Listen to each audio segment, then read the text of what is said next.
colegio estamos buscando herramientas de desarrollo socioemocional.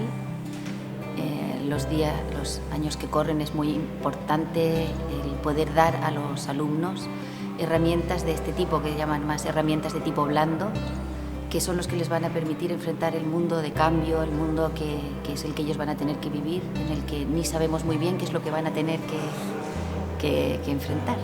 Se empezó a pensar de qué manera abordar el tema del aprendizaje más allá, como decía antes, de la mera transmisión de conocimiento. Y creo que el mindfulness es una herramienta que los permite desde tomar conciencia de ese proceso a poder un poco bajar la ansiedad propia que trae esta como bombardeo de información nuestro y de la sociedad en la que estamos sumergidos. Así fue como surgió la idea de que nosotros tomáramos el curso de mindfulness.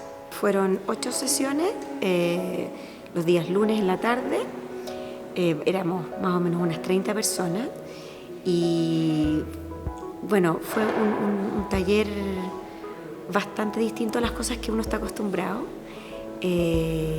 muy intenso en lo personal y muy bello en lo grupal. Partimos trabajando más que nada en nosotros mismos, cómo respirar, cómo poder lograr conectarnos con nuestras emociones y con lo que estaba pasando en ese minuto para poder después transferirlo a las salas de clase, en el caso mío con niños de tercero básico. El curso con el que yo lo realicé, que era un curso súper inquieto, siempre lo realizamos a la misma hora, que era después de almuerzo.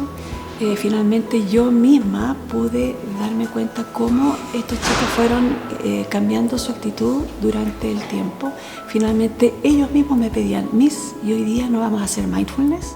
Así se llegó a que si los niños dentro de una sala de clases se sentían seguros, se sentían cómodos, en un ambiente donde había tranquilidad para abordar el aprendizaje, o sea, los conocimientos en sí, el resultado final, llámese la nota propiamente tal, naturalmente era más alta. Entonces creo que es muy importante repetirlo, hay que reforzarlo hasta que se haga parte del proyecto educativo y de la cotidianidad. No puede ser de manera esporádica ni con algunos cursos nomás, tiene que ser como una filosofía de vida, si tú quieres, del colegio, de la comunidad educativa.